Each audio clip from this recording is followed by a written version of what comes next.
surge a necessidade de pôr um preço no seu tempo e trabalho, elaborar propostas de serviços ou ter uma conversa sobre dinheiro, a Anitta dá por si a inventar as tarefas e ocupações mais urgentes do mundo, entrando em espiral de procrastinação e negação. Não há como fugir, o desconforto é evidente. E com ele o ressurgir de inseguranças, nervoso miudinho e suores frios que dão cabo das últimas unhas. No episódio de hoje, a Anitta reúne toda a coragem que consegue encontrar, convoca reforços e tem uma conversa franca sobre a questão. Olá Eli, olá Constança! Olá Billy! Olá! Bom, ainda bem que a gente chamou a Constança para vir conversar connosco sobre este tema, assim, enfim, que até me está a dar aqui comichão. Obrigada pelo convite, gosto muito de falar convosco. Eu acho que a conversa... Temas polémicos. Sim, temas polémicos, não gostamos nada. Isso por acaso é outro tema que nós podemos abordar, que é a forma como nos controlamos sempre que há temas polémicos para falar. Mas isso é conversa para outro episódio. Hoje eu gostava aqui de fazer aqui uma pequena introdução. Como é que o tema surgiu? O tema surgiu porque está sempre presente, mas surgiu aqui há uns tempos, começámos a conversar entre nós sobre este assunto, porque há uma senhora que eu acho que é australiana, pelo menos vive na Austrália, que é a Denise Duffield Thomas, espero não estar a assassinar o nome dela, que tem um programa chamado Get Rich, Lucky Bitch.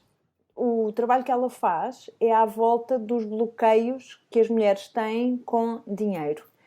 E basicamente o que ela diz é que à medida que vais trabalhando os teus bloqueios e desbloqueando-os, consegues atingir novos patamares de rendimento. E isto para mim faz imenso sentido. Infelizmente ainda não tenho os rendimentos que gostaria de ter para poder investir num curso com ela, mas quem sabe no futuro. Só que, portanto, no processo de lançamento ela ia mandando uma série de e-mails em que falava das experiências dela e aquilo fez-me pensar e perguntar aqui às minhas queridas Anitas o que é que elas achavam sobre este assunto. E então, passo-vos a palavra, o que é que vocês acham sobre este assunto? Eli, podes começar? O assunto, eu acho que quando nós começamos com as conversas da Anitta, deve ter calhado numa das primeiras conversas o tema, pronto, e agora, não é? Como é que nós fazemos? E o medo de enviar a proposta, será que as pessoas vão dar valor ao nosso trabalho, não é? E lembro-me não, é um dos assuntos que mais me incomoda, não é só a mim, claramente, é um dos assuntos que mais me retrai. Eu acho que é mesmo uma limitação, porque sinto que não é uma questão racional. Ou seja, quando eu tenho de decidir, e deveria ser, não é? Deveria ser totalmente racional e fria e calculista. Mas a verdade é que quando tenho de elaborar uma proposta para um cliente, e agora vou tendo mais à vontade, porque obviamente eu acho que também é uma parte de confiança que vamos ganhando à medida que o nosso negócio vai progredindo.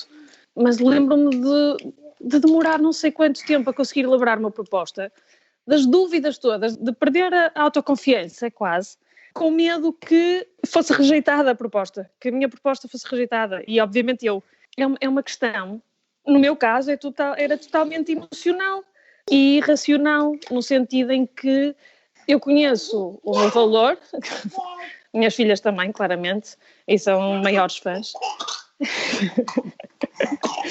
Conheço o meu valor e sei que o meu trabalho vale em termos de qualidade e em termos dos resultados, mas depois incapacito-me completamente, não é? Com medo das pessoas não valorizarem e de não acharem que realmente vale isso. E lembro-me que demorou bastante tempo até fazer o clique, até ganhar coragem para começar a mandar as propostas sem fazer um desconto, por exemplo. Mas achas que isso tem a ver ou tinha a ver com o facto de estares a começar por conta própria, por já não fazeres parte de uma grande consultora, ou é uma coisa que sentes que tens mais inseguranças, por exemplo, o teu marido teria no teu caso?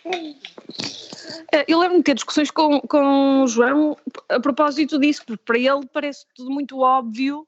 Se tens um serviço ou um produto, esse produto e esse serviço têm um preço e that's it, não é? Quer dizer, tu podes depois entrar em negociação numa fase inicial, ou se tu achas que um cliente pode ser conquistado com um preço inicialmente mais baixo e depois compensar em termos de uma relação de longo prazo. Mas, quer dizer, ele também vem do lado comercial, ele é um comercial puro, não é? Quer dizer, ele trabalhou toda a vida dele na área comercial e, portanto, está muito mais à vontade que eu. Mas eu não sei se é uma questão... Não acho, sinceramente, que seja só uma questão de género, ok? Porque, na verdade, vejo outras agências que vão não geridas por mulheres ou outras que fazem isto, não é? Que optam por fazer um preço mais baixo para ganhar clientes ou para não perder o cliente ou isso. Eu acho que sinceramente, acho que tem a ver com alguma insegurança e pelo facto de nunca me terem ensinado isto. Eu não fazia ideia como é que eu deveria valorizar, quer dizer, depois tive de pensar um bocadinho, sentar um bocadinho, procurar e ver que, quer dizer, ao elaborar o meu preço, eu tenho que ter uma série de coisas em consideração, não é? Tipo, o tempo que eu demoro, a remuneração que eu tinha quando era trabalhadora por conta de outrem, mas depois todas as outras despesas que tu tens por ser por conta própria, não é? E, quer dizer, o teu tempo tem um valor diferente. E, portanto, eu acho que na fase inicial era uma mistura de não saber com medo de rejeição.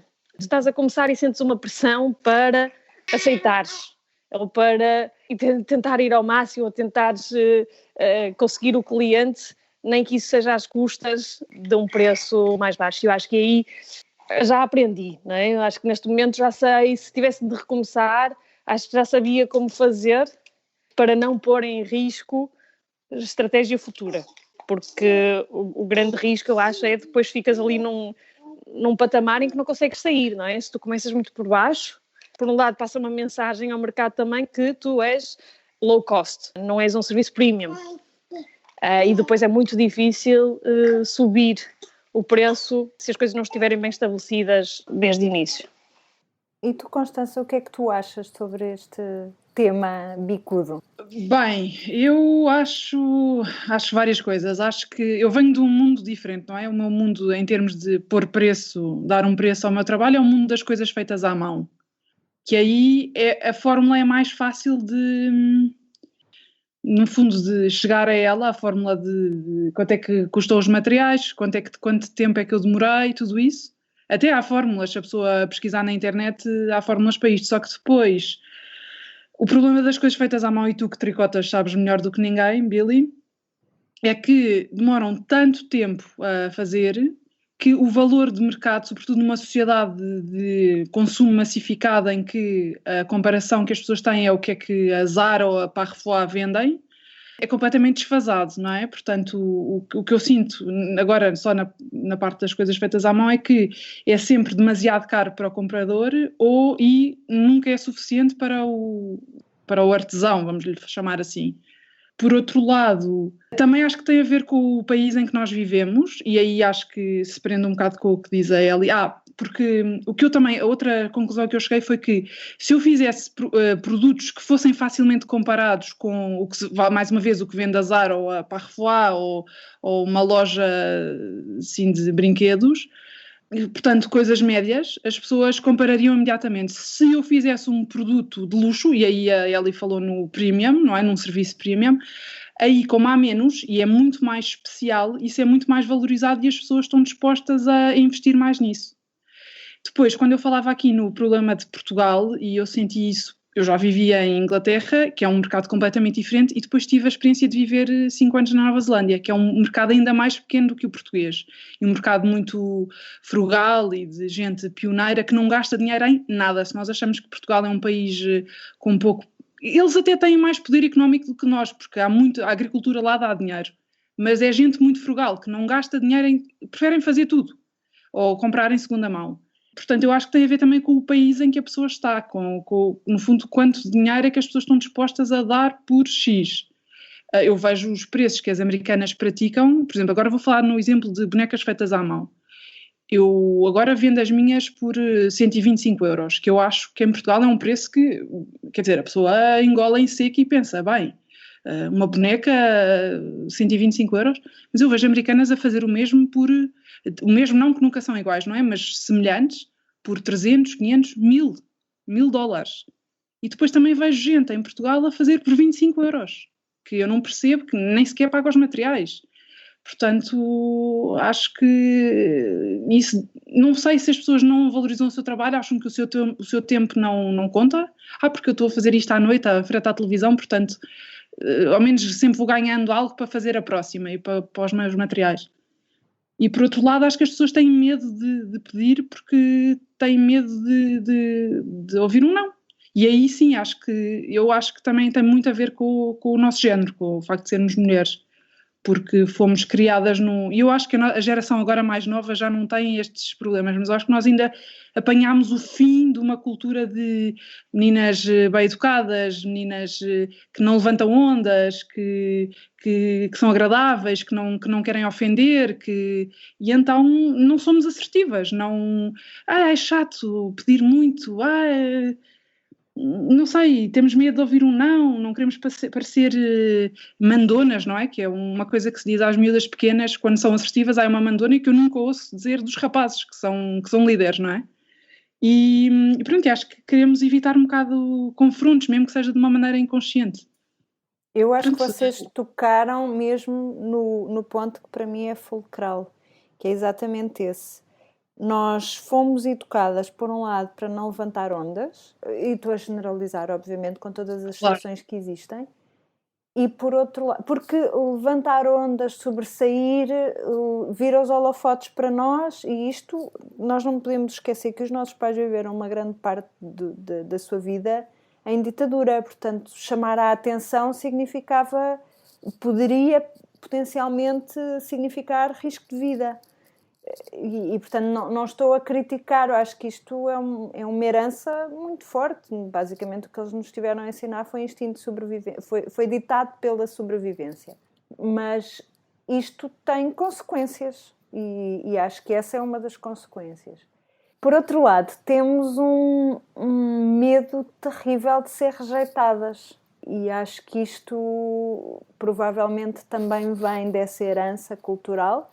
Mas eu conheço N pessoas, mulheres sobretudo, e um grupo no qual me incluo, que estou sempre a moderar aquilo que quer dizer ou a calar algumas opiniões mais fortes que possa ter para não ser rejeitada. E isto, quer dizer, é um comportamento que eu objetivamente olho e penso, pá, que parvoíce, meu Deus, e por outro lado, não, sobrevivência também. Nós não queremos ser rejeitadas e como a Ellie dizia, eu trabalho por conta própria basicamente desde sempre.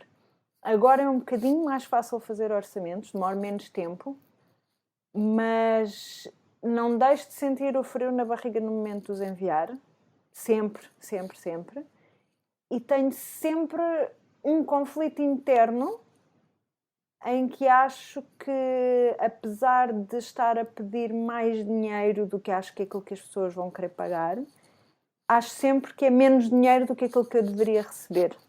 Porque, afinal de contas, já lá vão muitos anos de experiência de trabalho e essa experiência depois manifesta-se no trabalho que faço. E acho que essa experiência deve ser paga. E, apesar de entender tudo isso, ainda assim, acho que os orçamentos que faço não me fazem completamente justiça. Se estivesse a fazer orçamento para outra pessoa, por exemplo, se estivesse a fazer orçamentos para ti, Ellie, ou orçamentos para ti, Constança, não teria o menor problema em pôr, se calhar em duplicar o valor, mas quando estou a fazer para mim, puf. E uma pergunta, e se estivesse a fazer para um cliente estrangeiro de um país com poder de compra, pedirias mais? Achas que é uma coisa do país? Sim, sim. Para te dar uma ideia, eu em 2007, que foi a altura em que eu fui viver para a Argentina, portanto para mim acaba por ser uma bitola relativamente clara, em 2007 eu conseguia fazer orçamentos mais altos do que faço hoje. E em 2007 conseguia cobrar, agora está a mudar felizmente, agora estou a conseguir cobrar mais dinheiro, a ganhar mais dinheiro ao final do mês, mas está a mudar agora, e não é todos os meses. Mas em 2007 eu ganhava mais dinheiro do que ganhei até há poucos meses. Mas 2007 foi antes da crise. Exatamente, sim. Portanto, também tem a ver com isso. Mas eu no início da minha carreira houve assim alguns projetos em que eu comecei a trabalhar com uma amiga com quem ainda hoje trabalho, mas na altura ela trabalhava para mim. Agora trabalhamos as duas para um cliente, mas antigamente ela trabalhava para mim e eu pagava-lhe o que hoje alguns clientes me pagam. Eu acho que isto é significativo. Mas e mesmo, por exemplo, hoje, tens dois clientes, tens um cliente português e tens um cliente, vamos lhe chamar britânico. É o mesmo serviço. O preço o orçamento que tu enviarias seria o mesmo? Ou o português fazias mais baixo porque... Provavelmente se estivesse a fazer um orçamento de raiz, iria fazer um orçamento mais alto para o Reino Unido. Porque a realidade dos preços lá é um bocadinho diferente. Contudo, eu de facto trabalho para o Reino Unido e tínhamos um valor base acordado para cada projeto que fazíamos e há uns 6 meses atrás esse valor foi cortado. E cortaram-me 25%, portanto passei a receber 75% daquilo que recebia pelo mesmo trabalho. E qual é que foi a justificação deles? Que não tinham orçamento para isso? Eles fizeram uma grande reestruturação, a Libra está mais fraca e a justificação deles é: adoramos o vosso trabalho, mas vamos ter que vos pagar menos dinheiro. Mesmo assim acreditamos que conseguem um bom valor por hora. Depois entra a questão do benchmarking, não é? Que é tramada. Porque nós vivemos e trabalhamos num mercado de custo baixo, em termos de custo do trabalho. Elabora. Não, se tu pensas principalmente em áreas criativas. Se tu tens uma série de empresas, de criativos, de agências, o que quer que seja, que trabalham com um custo muito baixo e que depois refletem isso no preço também. Tem uma série de agências que fazem um trabalho excelente por um terço do valor ou um quarto, ou um décimo do valor que eu pagaria em agências noutro país. Mas a reputação de Portugal também tem passado por aí. Não é? Tu tens esta malta que tem custos mais baixos e, portanto, pratica um preço muito mais competitivo, muito mais interessante, mas isso depois também passa, não é? Porque depois os mercados também já nos vão conhecendo, já vão sabendo que se não forem ter contigo, vão ter com outra agência, ou com outro designer, ou com outro criativo, que provavelmente vai fazer o trabalho por um preço bem mais baixo. Portanto, andamos sempre ali naquela corda bamba de se peço mais, eles podem me rejeitar. E aí eu acho que entra eu acho que aí depois entra um fator bastante importante e que sempre foi daquelas coisas que eu religiosamente tive em conta, aprendi quando comecei a trabalhar e tenho aplicado em tudo que é projeto em que tenho trabalhado, que é: qual é que é o teu ponto de diferença? O fundamental, para mim, o essencial, é tu conseguires mostrar sempre que tens um fator diferente e apostar nesse, na tua comunicação, porque é isso que te vai poder ajudar a justificar. Obviamente que a questão qualidade é fundamental, não é? Quer dizer, isso, se não consegues assegurar isso, esquece, não é? Não consegues, fazes à primeira, mas a segunda já ninguém volta a ti. Mas, tendo aceita essa questão de qualidade assegurada, depois onde é que tu és diferente, onde é que tu acrescentas valor versus outras pessoas. E aí é o que te justifica depois tu poderes praticar preços diferentes. E o desafio é comunicares isso. É as Exatamente. pessoas esperem de antemão, espera, esta faz, Exato. Sim, e depois tu usas truques, não é? À medida que tu vais à medida que tu vais progredindo, depois também tens outros trunfos, não é? Que é, começas a mostrar a tua carteira de clientes. Mas eu já trabalhei para, ou eu trabalho para. E é isso que depois são os teus cartões de visita, basicamente. E por isso é que eu acho que a questão de fazer de tudo um pouco é destrutiva a partir de certo ponto. Não acrescenta valor, pelo menos para ti, dilui-te o teu valor. que é isso, é tu encontrares não necessariamente um nicho, mas encontrares algo que seja distintivo. Portanto, de que forma é que és insubstituível? Exato. Sim, sabendo que não há insubstituíveis, mas o mais próximo disso, exatamente. Ou de que forma é que és especial em relação aos outros. Sim. Ou melhor fit para a determinada pessoa que está à procura. A questão é que tu só consegues mostrar de que forma é que és insubstituível quando houver a primeira relação de trabalho. E se não consegues... Sim, e por isso é que eu digo que eu primeira. Só aprendi depois, mas acho que agora recomeçando já saberia, quer dizer, obviamente que não é uma fórmula infalível, mas já saberia como fazer e provavelmente a minha estratégia passaria por, foi alguma coisa que fiz também, que é algum trabalho pro bono, mas porque queria construir essa carteira de clientes e era um investimento inicial, okay? Entra como custo. E outra questão é tu chegares a um cliente e dizes, ok, esta é a primeira vez que vamos trabalhar e obviamente não me conheces ou o meu trabalho contigo ainda não aconteceu e portanto vais ter um rate especial com esta duração, sendo que o meu daily rate ou o meu monthly rate é este. E tu mostras o desconto que estás a aplicar. Exatamente. Sim. Exato. E dizes que tem um fim. Não é uma coisa que tu vais praticar sempre com esse cliente ou sempre... mas é uma coisa que tem de ficar clara. Eu sei que nas últimas negociações que fiz ou nas últimas propostas que enviei, este é o meu daily rate. Já assim, muito mais à vontade, dizer, se quiseres trabalhar numa perspectiva de monthly rate, tens esta vantagem. Se quiseres trabalhar numa ótica de projeto, tem de se avaliar de uma forma diferente. Mas fazendo isso, mostrando que o valor normal é X. Oh, meninas, mas agora há aqui uma questão que é esta. Eu fui procurar aqui na Pordata, fiz uma pesquisa simples de salários médios, homens e mulheres, e dá-me aqui uma tabela, o link vai estar nas show notes, que é a remuneração base média mensal dos trabalhadores por conta de outrem, total e por sexo. E então, compara dados de 1985, há vários, e eu vou dar o outro extremo, que é 2017. Então, em 2017, o salário médio masculino no trabalho por conta de outrem é 1.000 euros, 1.012 euros e 30 cêntimos. E as mulheres ganham 861 euros e 20 cêntimos. Portanto, temos aqui 100 e tal euros de diferença, quase 200. Falando em termos absolutos, estes números são horrivelmente baixos.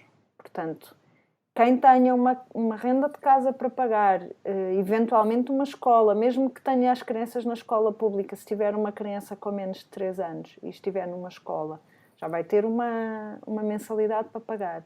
Refeições, pronto, a vida em geral. Objetivamente, estes valores são baixos. Escandaloso. Escandalosamente baixos mesmo. Mas depois há a diferença entre homens e mulheres, que é surreal. Estás a falar de 20%, não é? Eu ainda não fiz aqui as contas. Os 20% vêm de um espetáculo que eu fui ver ontem, muito interessante, na Culturgest, chamado 100% Lisboa. E há 100% em várias cidades do mundo. É uma performance, mais do que um teatro, é uma performance com base em estatísticas da cidade. E então, a primeira pessoa que entra por acaso é a mãe do meu amigo Gonçalo, a Maria João, e a Maria João trabalhou em estatísticas, com estatísticas toda a sua vida. E faz o texto inicial em que conta e menciona precisamente isso. Fala quem é que aqui acha as estatísticas interessantes, não sei o quê, Pois eu acho, e sempre gostei muito, e acho muito interessante, por exemplo, saber que em Lisboa os homens continuam a ganhar, em média, mais 20% que as mulheres para um trabalho semelhante. Ora, isto, para além de ser uma absoluta vergonha, não sei, lá está, faz-me comichão nas costas outra vez, faz-me ficar danada. E já nem estou a falar das diferenças de remuneração cá em casa, porque, enfim, são carreiras diferentes, circunstâncias diferentes, mas que isto esteja consagrado nas estatísticas, observado em estatística. É uma coisa que eu acho que é absolutamente vergonhosa. E que depois não faz parte do discurso político, não é? Porque eu, por exemplo, em Inglaterra estou sempre a ouvi-los a falar do pay gap e temos que fechar o pay gap. E eu em Portugal, tendo em conta ainda por cima que a estatística existe, não está na ordem do dia, ou está? Vocês sentem que é uma prioridade do nosso governo? Não acho que esteja na ordem do dia. Acho que a igualdade já esteve mais esquecida, mas não sei se o pay gap se é uma prioridade. Acho que, por exemplo, se fala mais nas cotas em lugares de direção. Em acesso a, não é? Cotas para acesso e não... Porque quando tu agora tu mencionaste que há 20% de diferença em trabalhos semelhantes. É que quando tu falaste nos números, no salário médio, eu achei, pronto, as mulheres continuam a ter trabalhos menos qualificados, portanto continuam a ganhar menos. Mas não, estás a falar em trabalhos semelhantes. Aqui esta estatística, na verdade, no Pordata também dá para pesquisar por indústrias e aí sim podes verificar qual é a diferença. Eu estou aqui numa mais geral, que é a remuneração base média mensal dos trabalhadores por conta de outrem. Portanto, o que eles têm em comum é serem por conta de outrem. E já nem se fala dos precários, não é? Nem se fala dos recibos verdes, não se fala de nada dessas circunstâncias. Portanto, há aqui muita informação que poderíamos escavar. Sim, dos empreendedores, não é? Que é o caso da Anitta. Sim, das Anitas todas. Pois. Eu não sei como é que essa estatística existe ou não no mundo do empreendedorismo, muito sinceramente, porque infelizmente essas estatísticas não me chocam, conhecendo um bocadinho da realidade, trabalho por conta de outrem. Existe, e pessoas com a mesma qualificação, e só pelo facto de teres um género diferente ou teres uma idade diferente, essa discriminação existe, essa diferença salarial existe. Mas no mundo do empreendedorismo eu não sei, porque eu acho que existe, ou pelo menos o que eu fui sentindo em alguns casos era uma dificuldade à partida, ou seja, ter de ultrapassar mais um obstáculo pelo facto de ser mulher e de ser jovem e de me lançar como empreendedora. E, portanto, ali uma resistência inicial pelo meu género, mas que depois não sentia em termos de remuneração a partir do momento em que essa barreira inicial estava ultrapassada. Portanto, não sentia diferença pelo facto de ser mulher na remuneração do meu serviço, ok? Mas, obviamente, que depois é difícil ter realmente dados estatísticos sobre isso e dados reais sobre a remuneração. Por isso é que eu não sei se aplica em termos de empreendedorismo. Claramente sentir na barreira à entrada, mas não necessariamente depois na parte já à frente da remuneração. Sabes que os meus primeiros anos de trabalho como designer por conta própria, eu sentia que, não quero exagerar, mas 60% ou 70% do meu tempo a trabalhar com o cliente era a convencê-lo de que eu era capaz de fazer o trabalho. Sim. E essa barreira inicial, sem dúvida, está lá e continua muito presente. Depende das indústrias, do tipo de empresa, cultura empresarial, quão avançado ou não está. Mas existe, em muitos setores, eu deparei-me com essa barreira. Noutros já não, em empresas com uma certa dimensão, essa questão já não a senti. Mas é isso, a partir daí, a partir do momento em que fizeste esse trabalho de quebrar essa barreira inicial, se depois isso se reflete ou não na remuneração. Entretanto, eu vim aqui procurar no nosso Instagram, no Instagram da Anitta, sim, porque a Anitta já tem Instagram, e é Anitta_no_trabalho. Então, no Instagram da Anitta, nós colocamos nas stories a possibilidade de nos fazerem perguntas para nós respondermos agora aqui ao vivo entre aspas, porque isto vai ser editado ainda.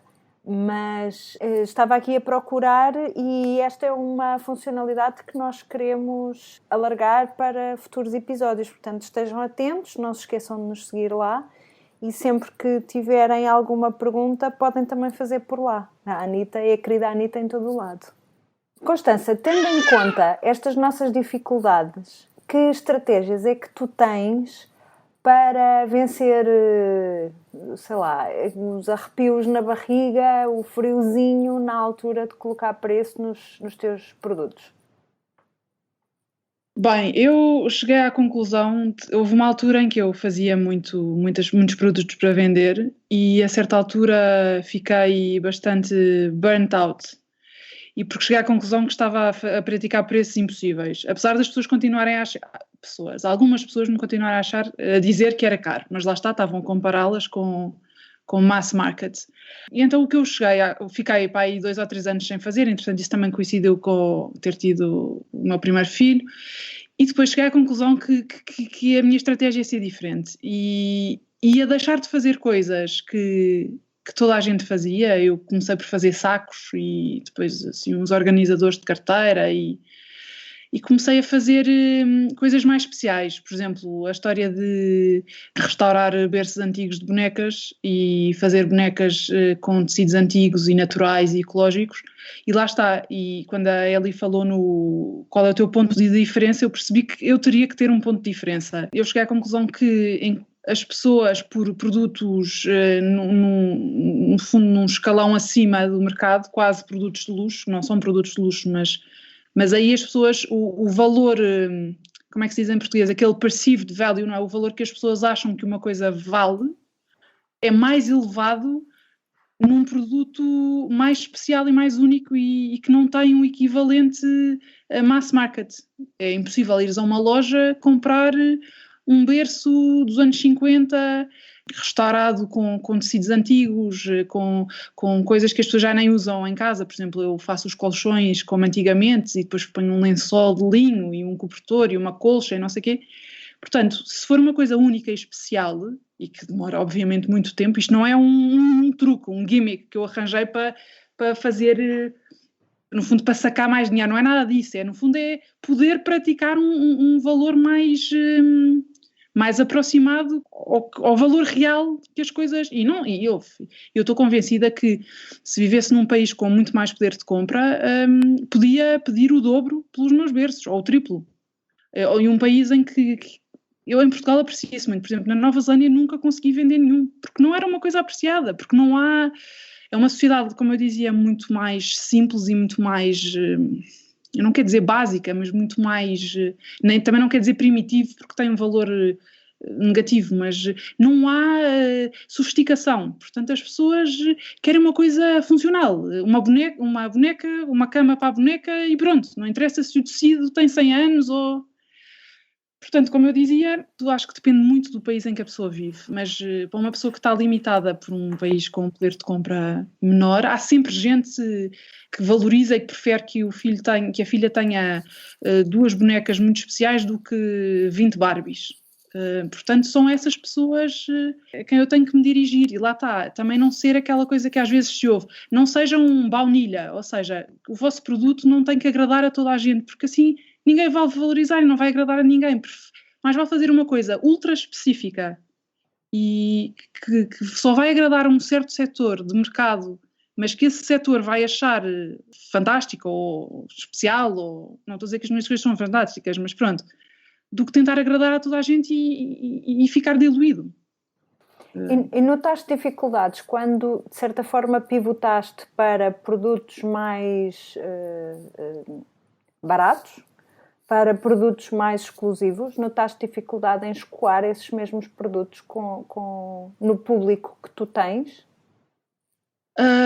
Sim e não. Eu também estou muito limitada, o meu público é maioritariamente português. Ainda agora, por acaso, mandei venho agora dos Correios, mandei uma boneca para uma suíça, mas quase toda a gente é portuguesa. Porque há aqui outro problema, que é, as minhas coisas são grandes, portanto são muito difíceis de mandar pelo correio, escoar, portanto eu também instintivamente voltei-me um bocado para o público português, apesar de agora não viver em Portugal, mas quando vou levo as coisas e isso.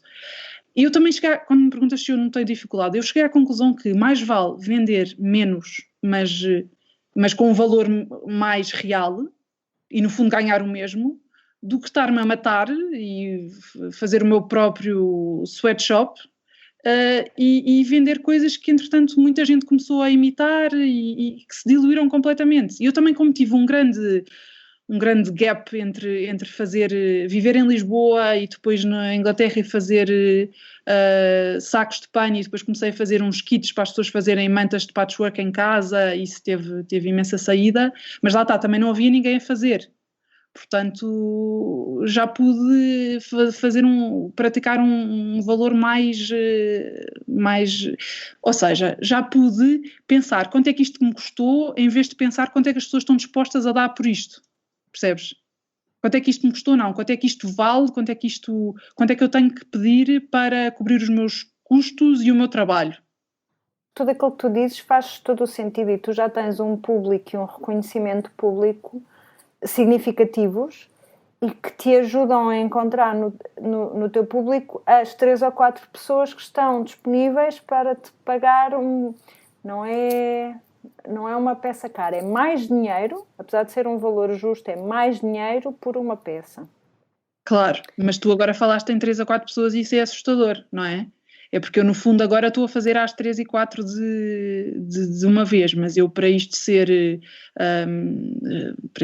viável eu tenho que vender muito mais do que 3 ou 4 bonecas de cada vez, de 2 em 2 ou em 3 meses, e aí sim é um problema, até porque as bonecas não podem ser vistas, portanto também e isto também passa por vender online, quando são coisas então caras e únicas, ou seja, em que não é um mercado em que as pessoas já reconhecem, por exemplo, um tapete Arraiol, já sabes que vai ser caro, porque toda a gente é uma coisa que já há 100 anos ou 200 anos ou 300 anos e as pessoas já valorizam, sabem que vale a pena investir, é uma coisa para a vida toda. Quando começas a fazer uma coisa nova ou diferente, ainda não é reconhecido, portanto as pessoas pensam, espera lá, mas eu vou pagar um premium por isto, mas nem sequer posso tocar, nem sequer posso ver, nem sequer posso... Por aí também há um problema, percebes? O facto de ser uma venda online. Há outra coisa que também dá muita segurança quando eu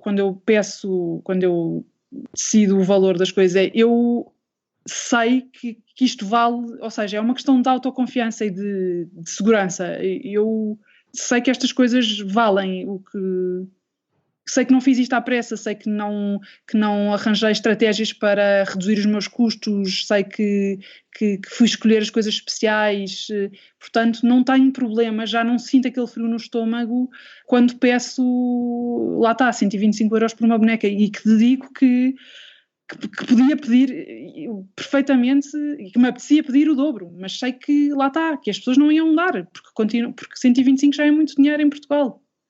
Mas o tempo que elas me levam a fazer não há descrição, e para além do tempo de procurar os materiais e tudo isso. Eu debato-me com as mesmas questões na parte de trabalho que é manual, por exemplo. Acontece muitas vezes eu pôr qualquer coisa tricotada que estou a tricotar, ou desenho meu, ou desenho a receita de outra pessoa que estou a seguir, que ponho no Instagram, e depois tenho sempre N mensagens. Ai, gosto tanto, quanto é que gostaria de fazeres um para mim? E eu fico, não tem preço, eu vendo a receita, quando os designs são meus, eu vendo a receita para tu fazeres. E o mesmo acontece também com os bordados. Ando-me a debater muito sobre colocar os meus bordados originais à venda. E no momento eles estão em exposição na Companhia das Agulhas, em breve poderão vir a estar também ali na Oficina Impossível em Santos. E eu muitas vezes coloco essa questão a mim própria, porque já pensei, ainda no ano passado, em 2018, coloquei isso como objetivo do ano, mas acabei por nunca o concretizar, porque é uma questão com a qual eu me debato, que é que valor pedir? Um valor que seja justo para mim ou um valor que as pessoas podem pagar? Porque são coisas diferentes. Completamente.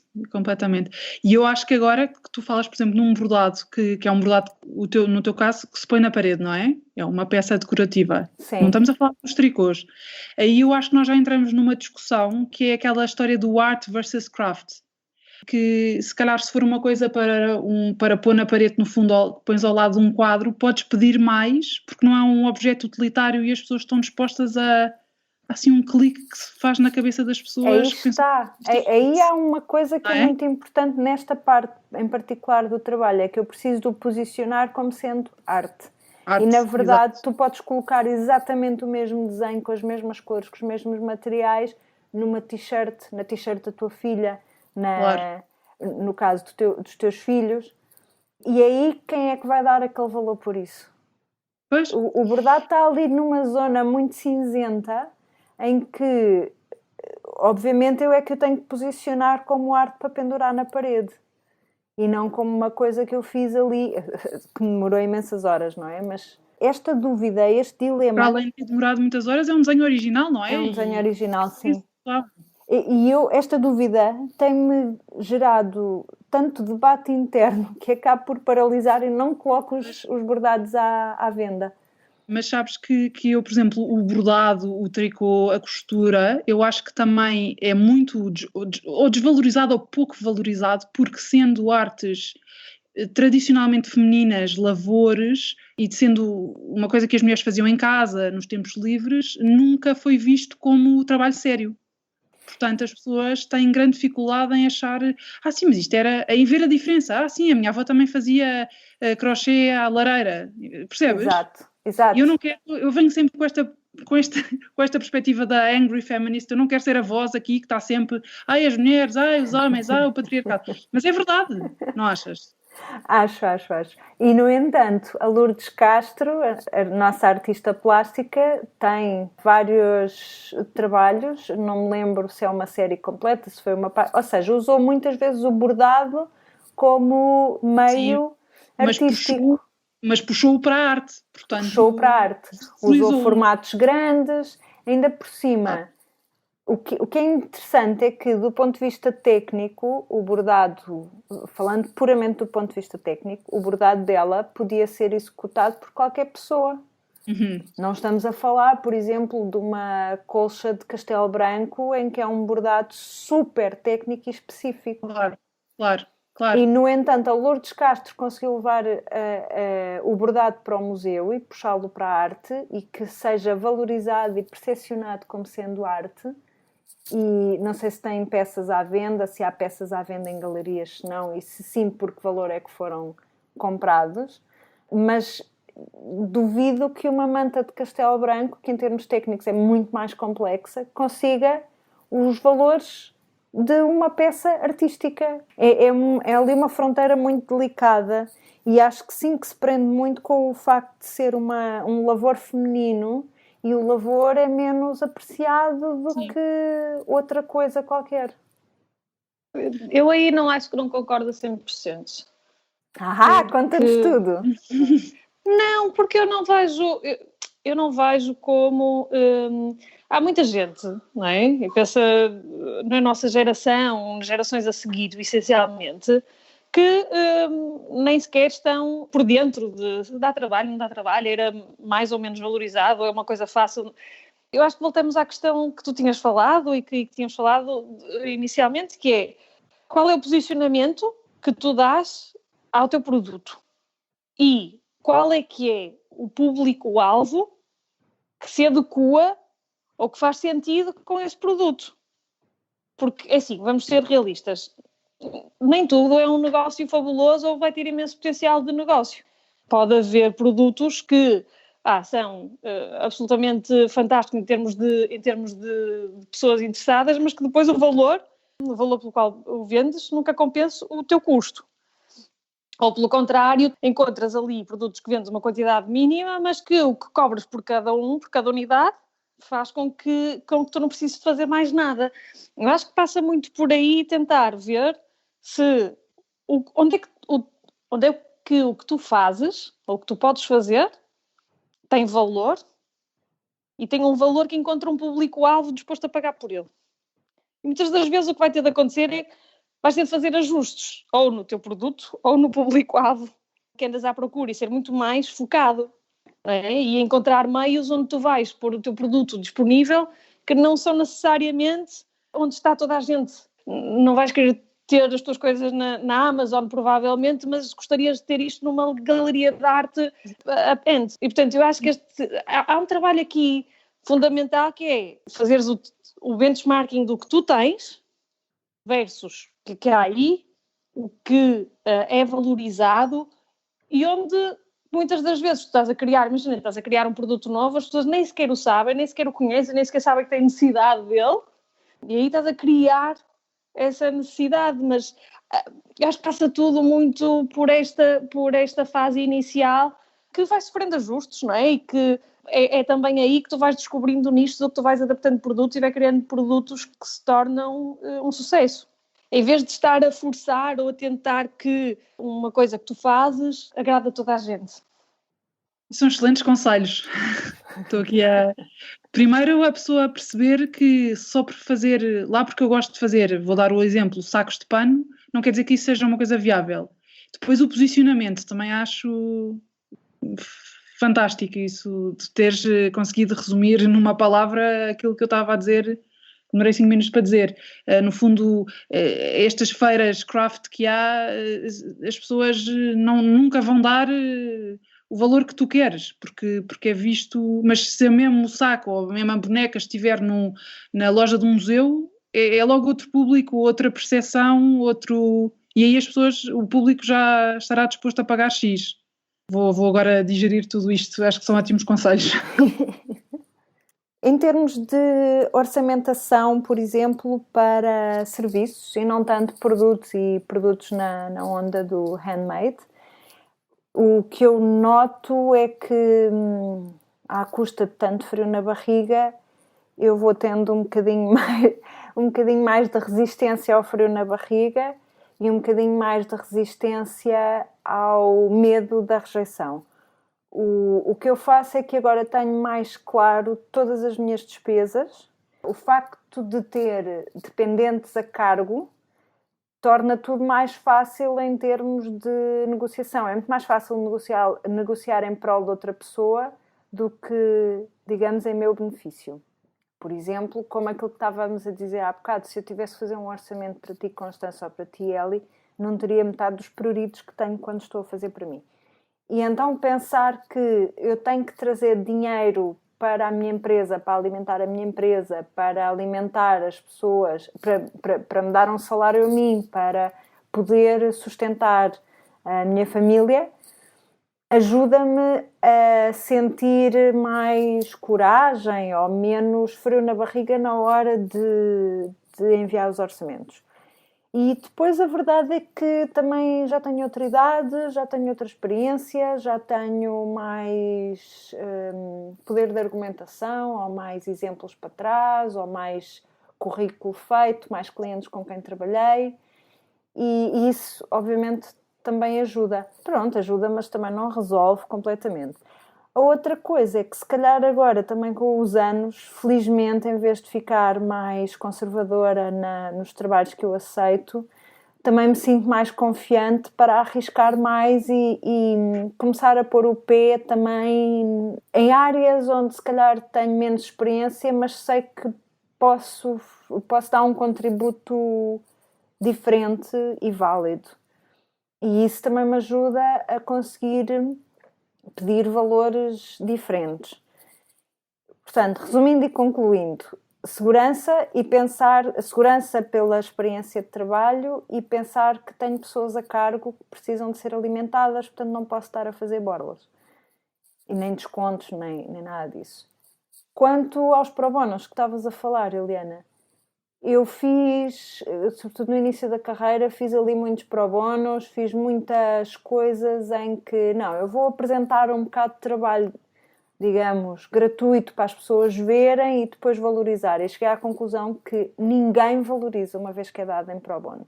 Portanto, eu só faço pro bonos para organizações em que toda a gente trabalha em pro bono. E tenho sempre disponibilidade para essas pessoas, para essas organizações, mas a minha regra é esta: não posso ser a única a fazer pro bono, porque senão o meu trabalho deixa de ser valorizado. Pronto. Sim, eu estava a falar numa perspectiva diferente.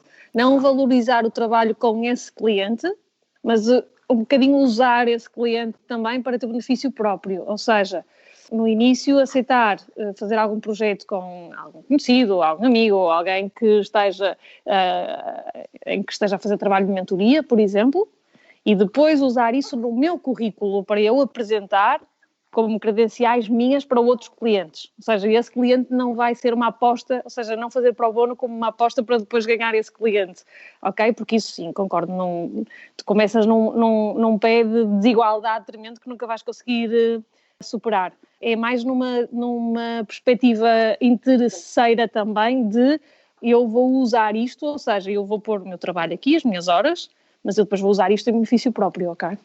Eu entendo isso e acho que faz sentido, mas a minha regra é só faço isso quando todas as outras pessoas também estão a fazer pro bono.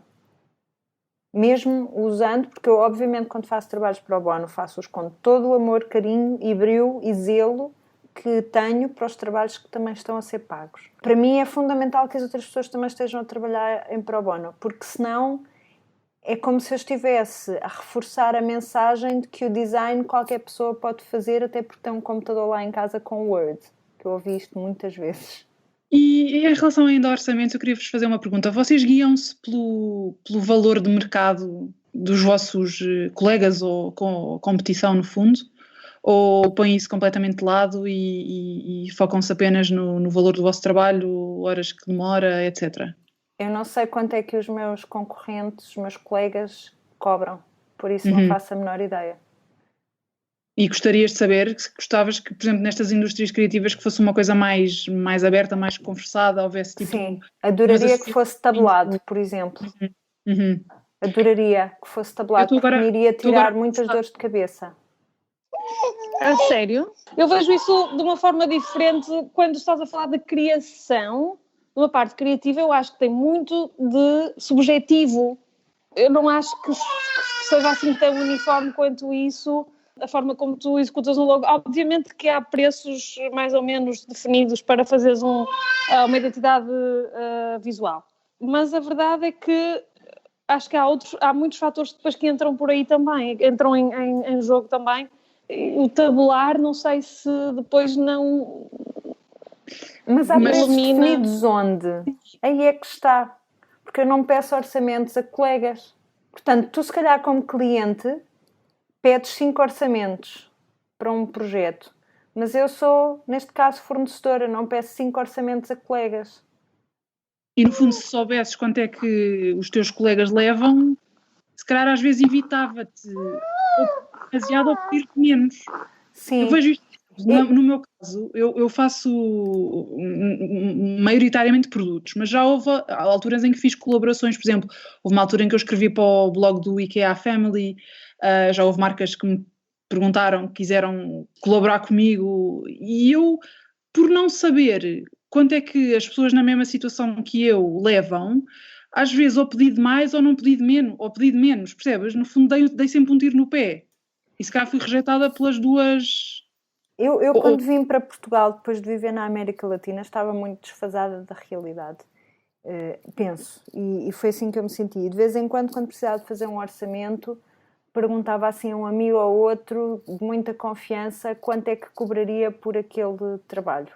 Mas essa era a única bitola que eu tinha, não é uma coisa extensiva, até porque, pelo menos na parte do design, tens pessoas a achar, imagina que 100 euros é um preço que nem sequer paga o trabalho e as mesmas e pessoas a fazerem por 50 euros o mesmo trabalho, a cobrar 50 euros. Claro. Aconteceu-me fazer orçamentos, isto eu já não me recordo se foi antes ou depois de viver na América Latina, mas aconteceu-me fazer orçamentos em que as pessoas depois me telefonavam e me diziam assim, olha, tenho aqui o seu orçamento, imagina, pedia 1000 euros para fazer um projeto qualquer. Tenho aqui o seu orçamento e tenho um orçamento de um colega seu que é de 100 euros pelo mesmo trabalho. Como é que me explica isto?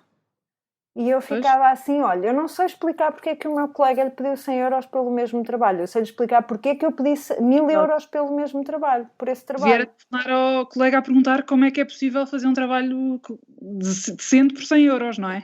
Exato.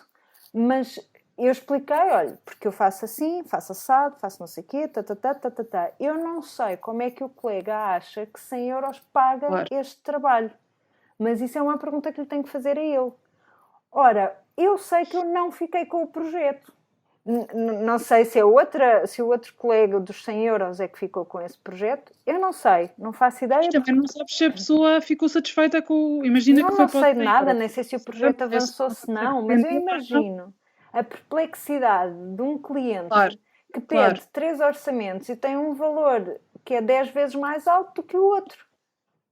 Então, no fundo, o que apetece pedir ao lançar um reto é, dentro da mesma indústria, sobretudo estas indústrias criativas, que haja mais transparência entre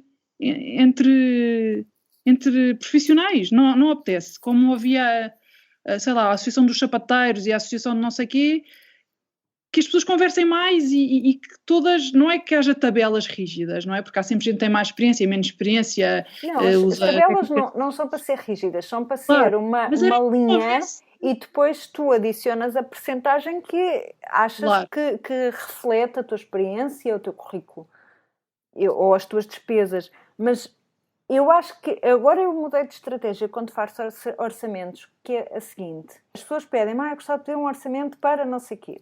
E eu faço ao contrário, digo, olha, diz-me que dinheiro é que tens disponível para este projeto e eu vejo o que é que eu consigo fazer com isso. Porque assim, também há uma alteração aqui mental que é, a pessoa está-me a dar aquilo que pode e eu vou dar aquilo que posso.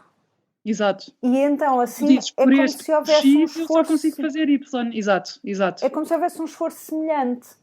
Eu não fico com a sensação de estou a fazer este trabalho e eles estão-me aqui a explorar. Ou zangada comigo própria porque pedi um valor mais baixo para que me dissessem que sim. Tenho muitas resistências relativamente a isso.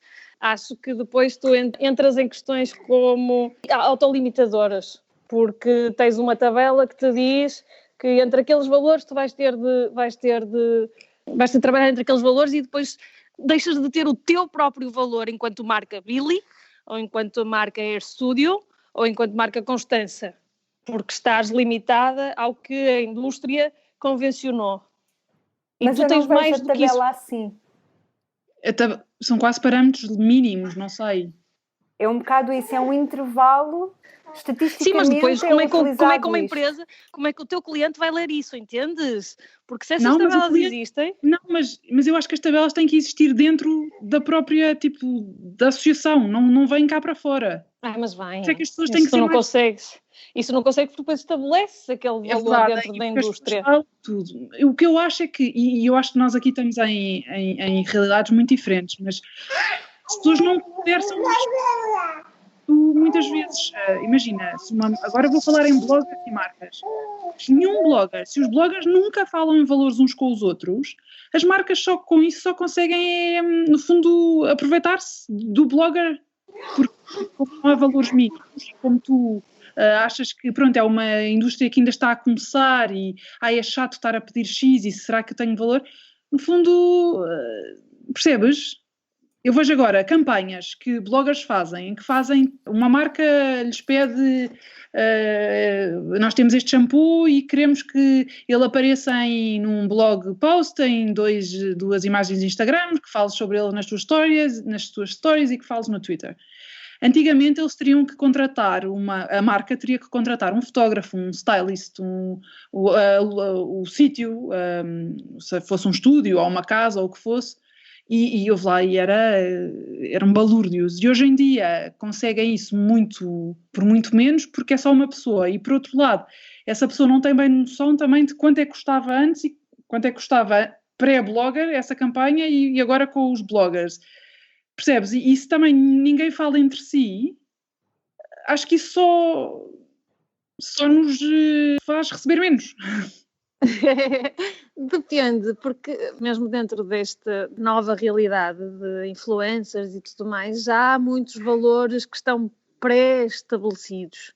Não é? Depende do teu número de seguidores, depende do nicho ou do tipo de publicações que tu fazes, ou da área onde tu estás a trabalhar como influencer, digamos assim, já existem alguns valores pré-definidos. e que se vão falando, não é? E que se vão falando, ou que as marcas também já sabem, porque as marcas normalmente não vão diretamente à pessoa, não é? São agências que fazem isto e, portanto, se tens agências do lado das marcas que fazem isso, não tens aí tanta organização, provavelmente, do lado dos influencers. Eu acho que há uma questão que se perde, pelo menos na minha opinião, uma questão que se perde por aí, que é o valor da tua marca.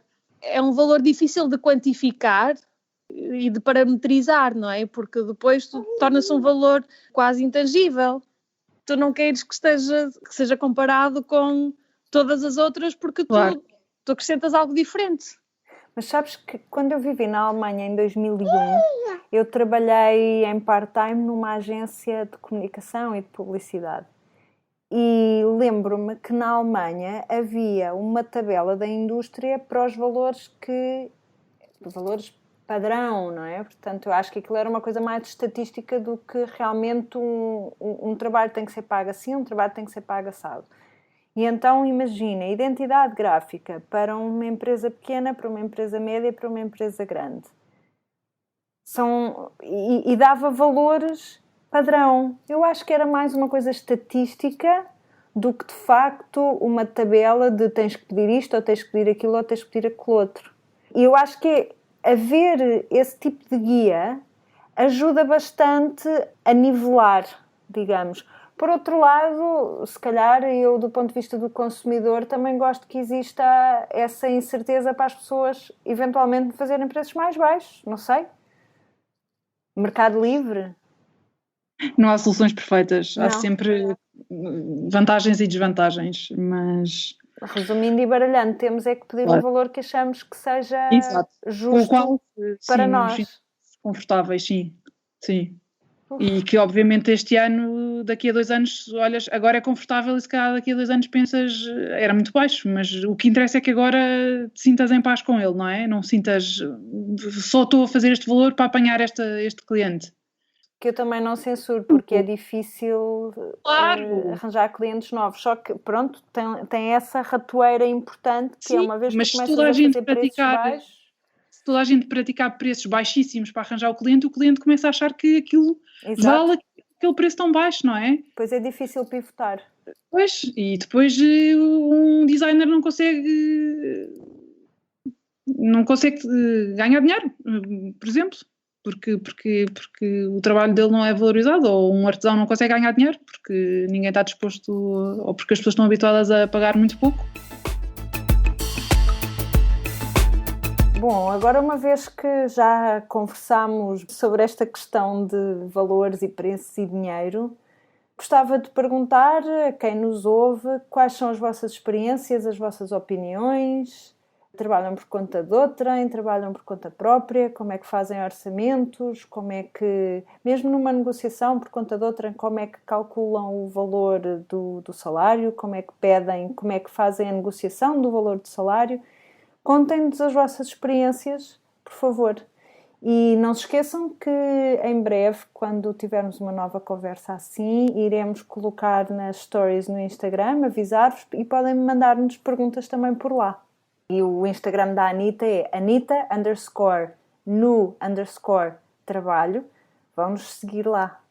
E já que falamos em Instagram, aproveito para dizer que a Ellie no Instagram é Alice, tipo Alice, mas com Alice_in Wonderland. Eu sou a AIR_Billy, Air Billy. E tu, Constança? Eu sou Constança Cabral, mas sem cedilha, portanto Constanca Cabral no Instagram. Qualquer coisa também nos podem encontrar nos nossos sites, mas vão ter lá links no Instagram e esperamos encontrar-vos por lá ou em qualquer das outras plataformas da Anitta.